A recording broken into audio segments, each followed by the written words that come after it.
이정수 씨는 74세였습니다. 서울 서초동에 사는 성공한 기업인이었습니다. 30년간 중소기업을 경영하며 재산을 모았습니다. 회사를 매각한 후 손에 쥔 돈이 50억 원이었습니다.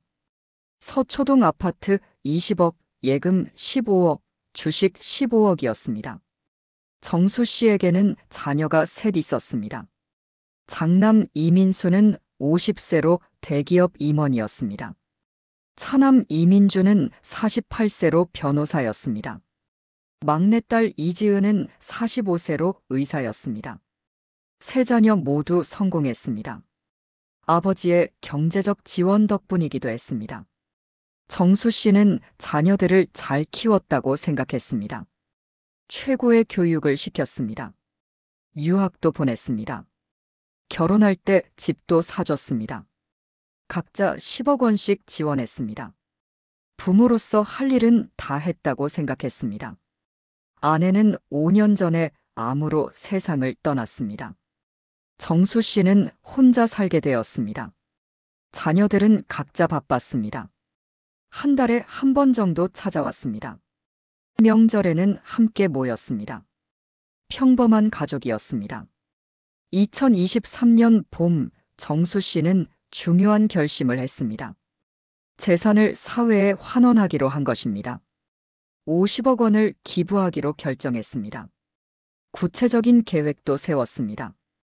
20억 원은 대학교 장학재단에 기부하기로 했습니다. 어려운 학생들을 돕고 싶었습니다. 자기도 가난한 집안 출신이었습니다. 장학금 덕분에 대학을 나올 수 있었습니다. 그 은혜를 갚고 싶었습니다. 15억 원은 아동복지시설에 기부하기로 했습니다. 불우한 아이들을 위해 쓰이길 바랐습니다. 10억 원은 병원에 기부하기로 했습니다. 아내가 투병했던 암 연구를 위해서였습니다. 나머지 5억 원만 자녀들에게 남기기로 했습니다. 3명이 나눠 가지면 1억 6천만 원씩이었습니다. 정수 씨는 생각했습니다. 자녀들은 이미 성공했습니다. 각자 집도 있고 좋은 직장도 있습니다. 더 이상 부모 재산이 필요 없다고 판단했습니다. 정수 씨는 자녀들을 불렀습니다. 저녁 식사 자리에서 계획을 발표했습니다. 50억 중 45억을 기부하겠다고 말했습니다. 자녀들에게는 5억만 남기겠다고 했습니다. 식탁에 침묵이 흘렀습니다. 민수가 먼저 입을 열었습니다. 왜 그런 결정을 하셨냐고 물었습니다. 자녀들과 상의도 없이 일방적이라고 했습니다. 정수 씨는 대답했습니다. 자기 재산이니 자기가 결정하는 거라고 했습니다. 민준이 끼어들었습니다. 변호사인 그는 법적 문제를 제기했습니다. 자녀들에게도 상속받을 권리가 있다고 했습니다. 유류분 제도가 있다고 말했습니다. 정수 씨는 알고 있다고 했습니다. 유류분은 법으로 보장된 최소한의 상속분입니다. 하지만 생전 증여는 본인 자유라고 했습니다. 지은도 불만을 표했습니다. 아버지가 평생 모은 재산인데 자식들한테 주는 게 당연하다고 했습니다. 남한테 주면 뭐하냐고 했습니다. 정수 씨는 실망했습니다. 자녀들이 이렇게 반응할 줄 몰랐습니다. 정수 씨는 차분하게 설명했습니다. 자녀들은 이미 충분히 받았다고 했습니다. 교육비, 유학비, 결혼자금으로 각자 10억 원 이상 지원했다고 했습니다. 이제는 사회에 환원할 때라고 했습니다. 하지만 자녀들은 받아들이지 않았습니다. 그날 저녁 세 자녀는 따로 모였습니다. 민수의 집에서 긴급 회의를 열었습니다. 아버지의 기부를 막아야 한다는데 의견이 일치했습니다. 45억 원이 사라지는 것을 그냥 볼 수 없었습니다. 민준이 말했습니다. 법적으로 막을 방법을 찾아야 한다고 했습니다. 변호사인 그는 여러 방법을 검토했습니다. 그리고 한 가지 방법을 떠올렸습니다. 성년후견제도였습니다. 성년후견제도는 치매나 정신질환으로 판단 능력이 없는 사람을 보호하는 제도입니다. 법원이 후견인을 지정하면 그 사람의 재산을 후견인이 관리합니다. 본인이 마음대로 재산을 처분할 수 없게 됩니다. 민준의 계획은 이랬습니다. 아버지를 치매 환자로 만드는 것입니다. 의학적 진단을 받으면 법원의 후견인 선임을 신청할 수 있습니다. 후견인이 되면 아버지의 재산 처분을 막을 수 있습니다. 기부도 못하게 할 수 있습니다. 민수는 의아해했습니다. 하지만 아버지는 멀쩡한데 어떻게 치매 진단을 받냐고 물었습니다. 민주는 말했습니다. 방법이 있다고 했습니다. 협조적인 병원을 찾으면 된다고 했습니다. 지은은 의사였습니다. 그녀는 알고 있었습니다. 치매 진단은 주관적인 부분이 많다는 것을. 객관적 검사도 있지만 의사의 판단이 중요합니다. 만약 의사가 협조한다면 가능할 수도 있었습니다. 세 자녀는 계획을 실행하기로 했습니다. 먼저 협조적인 병원을 찾았습니다. 지은의 의대 동기 중에 신경과 의사가 있었습니다. 그에게 사정을 이야기했습니다. 처음에는 거절했습니다. 하지만 지은이 계속 설득했습니다. 그리고 거액의 사례금을 제시했습니다. 결국 그 의사는 동의했습니다. 진단서에 협조하기로 했습니다. 물론 완전히 거짓은 아니었습니다. 애매한 부분을 과장하기로 한 것입니다. 74세면 어느 정도 인지 기능 저하가 있을 수 있습니다. 그것을 크게 부풀리면 됩니다. 다음 단계는 아버지를 병원에 데려가는 것이었습니다. 민수가 나섰습니다. 아버지에게 전화를 걸었습니다. 건강검진을 받으시라고 권했습니다. 정기검진 시기도 되었고 요즘 깜빡깜빡 하시는 것 같다고 말했습니다. 정수 씨는 기분이 나빴습니다. 자기는 멀쩡한데 왜 그런 소리를 하냐고 했습니다. 하지만 민수는 계속 설득했습니다. 그냥 검진이니 받아보시라고 했습니다. 지은도 전화로 권했습니다. 의사인 딸이 권하니 정수 씨는 결국 동의했습니다. 검진 날 세 자녀가 모두 함께 갔습니다. 정수 씨는 이상하다고 생각했습니다. 왜 다들 이렇게 관심이 많을까? 하지만 자녀들이 자기 건강을 걱정하는 거라고 생각했습니다. 병원에서 여러 검사를 받았습니다. 혈액 검사, 소변 검사, X-레이, CT 등. 그리고 마지막으로 신경과 검사가 있었습니다. 지은의 동기인 김 박사가 담당이었습니다. 김 박사는 정수 씨에게 여러 질문을 했습니다. 오늘이 며칠인지, 지금 계절이 무엇인지, 대통령이 누구인지 물었습니다. 정수 씨는 모두 정확하게 대답했습니다. 아무 문제가 없었습니다. 그러자 김 박사는 더 어려운 질문을 했습니다. 100에서 70 빼기, 단어 기억하기, 시계 그리기 등. 정수 씨는 대부분 맞췄습니다.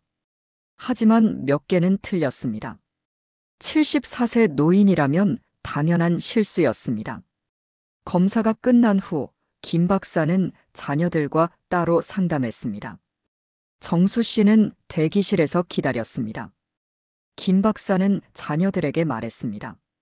경도인지장애 소견이 있다고 했습니다. 치매 전 단계라고 설명했습니다. 자녀들은 심각한 표정을 지었습니다. 어떻게 해야 하냐고 물었습니다. 김 박사는 말했습니다. 지금 단계에서는 약물 치료와 관찰이 필요하다고 했습니다. 그리고 중요한 재산 결정은 신중해야 한다고 덧붙였습니다. 진단서가 발급되었습니다. 경도인지장애 MCI, 알츠하이머형 치매 의심이라고 적혀 있었습니다. 이것으로 충분했습니다. 민주는 이 진단서를 가지고 법원에 성년후견 심판을 청구했습니다. 법원에서는 정수 씨를 조사했습니다. 판사가 직접 면담을 했습니다. 정수 씨는 멀쩡하게 대답했습니다. 하지만 진단서가 있었습니다. 전문의가 인지장애를 진단했다는 의학적 소견이 있었습니다. 법원은 고민했습니다.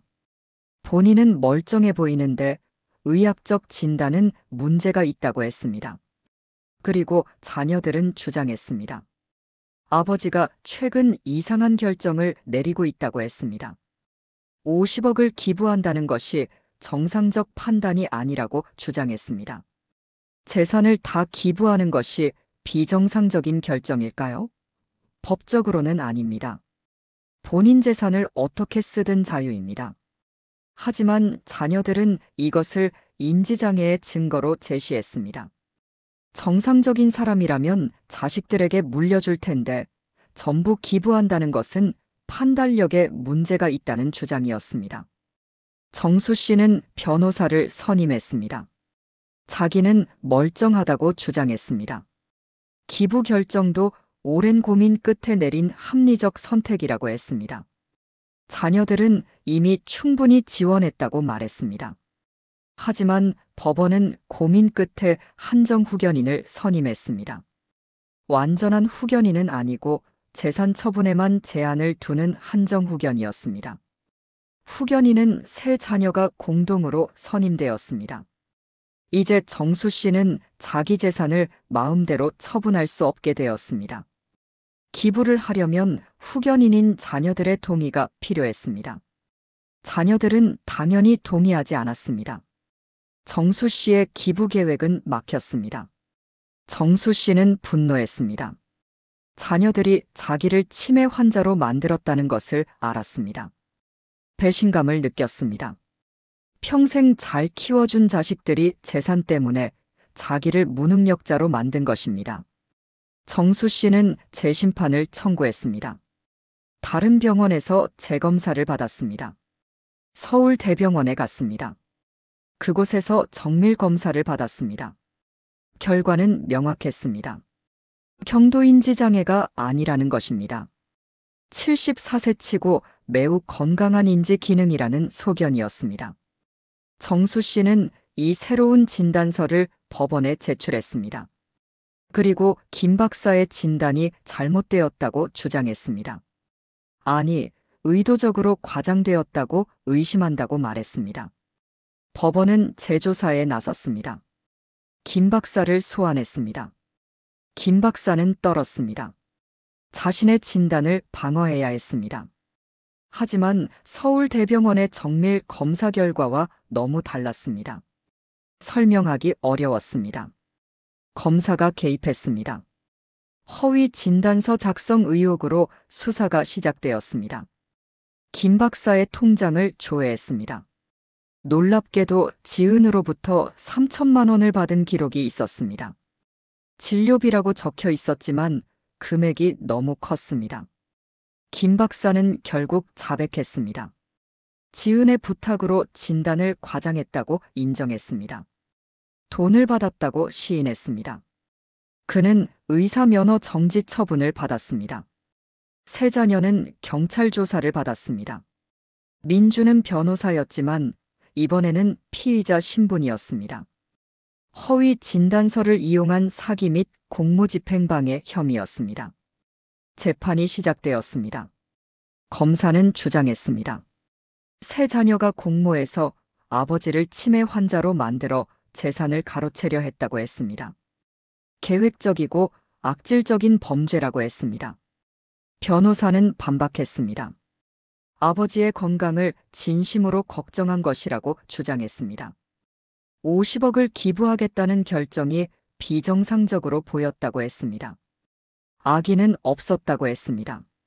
하지만 김 박사에게 3천만 원을 준 사실이 결정적이었습니다.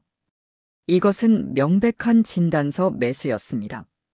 법원은 유죄를 인정했습니다. 판결이 나왔습니다.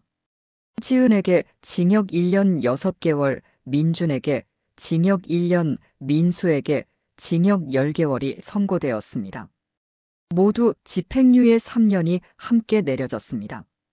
의사인 지은은 면허 정지 1년도 추가로 받았습니다. 성년후견 결정은 취소되었습니다. 정수 씨는 다시 자기 재산에 대한 완전한 권리를 되찾았습니다. 이제 기부를 할 수 있게 되었습니다. 하지만 정수 씨는 망설였습니다. 기부를 해야 할까요? 자녀들과의 관계는 어떻게 해야 할까요? 그는 깊은 고민에 빠졌습니다. 자녀들은 범죄자가 되었습니다.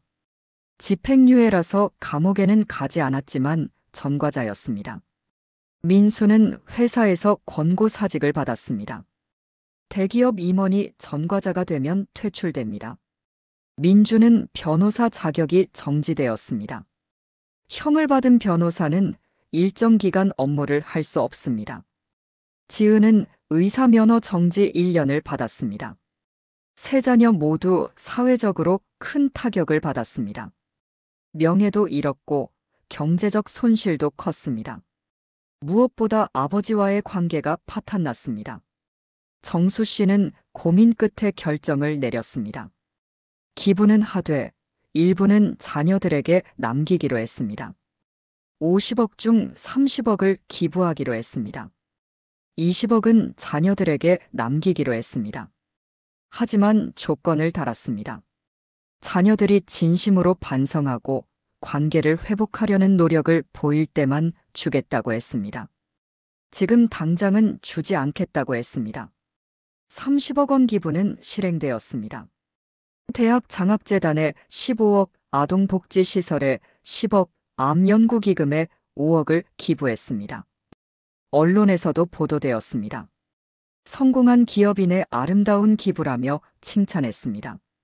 하지만 기사 뒷이야기는 나오지 않았습니다. 자녀들이 기부를 막으려 했던 것, 허위 진단서를 만들었던 것, 법정 다툼이 있었던 것, 정수 씨가 언론에 이야기하지 않았기 때문입니다. 자녀들의 명예를 완전히 무너뜨리고 싶지는 않았습니다. 자녀들은 매달 한 번씩 아버지를 찾아왔습니다. 사과했습니다. 잘못했다고 했습니다. 욕심이 과했다고 인정했습니다. 정수 씨는 쉽게 용서하지 않았습니다. 시간이 필요하다고 했습니다. 2년이 지났습니다. 정수 씨는 76세가 되었습니다. 자녀들과의 관계는 조금씩 회복되었습니다. 완전히 예전으로 돌아가지는 않았지만 그래도 대화는 할 수 있게 되었습니다. 정수 씨는 생각했습니다. 만약 처음부터 자녀들과 충분히 대화했다면 어땠을까? 일방적으로 통보하지 않고 왜 기부하고 싶은지 설명하고 자녀들의 의견도 들었다면 이런 비극은 없었을까? 하지만 동시에 생각했습니다. 자녀들의 반응이 너무 극단적이었다고. 재산 때문에 아버지를 치매 환자로 만들려 한 것은 용서받기 어려운 범죄라고. 이 사건은 여러 교훈을 남겼습니다. 첫째, 재산 처분은 본인의 자유입니다. 자녀들이라도 간섭할 권리가 없습니다. 기부하든 쓰든 태우든 본인 마음입니다. 물론 유류분이라는 최소 상속분은 법으로 보장되어 있지만 생전증여나 기부는 자유입니다. 둘째, 성년후견 제도가 악용될 수 있습니다. 이 제도는 원래 치매 환자나 정신질환자를 보호하기 위한 좋은 제도입니다. 하지만 정수 씨 사건처럼 재산을 가로채기 위해 악용될 수도 있습니다. 법원도 조심해야 합니다. 진단서만 믿지 말고 본인의 실제 상태를 정밀하게 확인해야 합니다. 셋째, 의사의 윤리가 중요합니다. 김 박사는 돈 때문에 양심을 팔았습니다. 없는 병을 만들어냈습니다. 이것은 의사로서 절대 해서는 안 되는 일입니다. 환자를 속이고 법을 속이고 의료제도 자체를 무너뜨리는 행위입니다. 넷째, 가족 간 소통이 중요합니다. 정수 씨도 일방적으로 통보한 것은 잘못이었습니다. 자녀들과 충분히 대화했어야 했습니다. 왜 기부하고 싶은지, 자녀들에 대한 생각은 어떤지 설명했어야 했습니다. 다섯째, 자녀들의 욕심을 경계해야 합니다. 부모 재산이 자기 것이라고 착각하는 자녀들이 많습니다. 하지만 그것은 착각입니다. 부모 재산은 부모 것입니다. 자녀가 받는 것은 부모의 선의일 뿐 권리가 아닙니다. 이 사건 이후 정부는 성년후견 제도를 강화했습니다. 후견인 선임 씨 본인의 의사를 더 중요하게 고려하도록 했습니다. 진단서 하나만으로 결정하지 않고 여러 병원의 소견을 받도록 했습니다. 그리고 본인이 반대하면 더 신중하게 검토하도록 절차를 바꿨습니다. 의료계에서도 움직임이 있었습니다. 치매 진단을 함부로 내리지 않도록 가이드라인을 강화했습니다. 특히 재산 문제와 관련된 경우 더욱 신중하게 진단하도록 권고했습니다. 허위 진단서에 대한 처벌도 강화되었습니다. 정수 씨는 지금도 서초동 아파트에서 살고 있습니다. 건강합니다. 76세지만 정정합니다. 매일 아침 산책을 하고 책을 읽고 봉사활동도 합니다.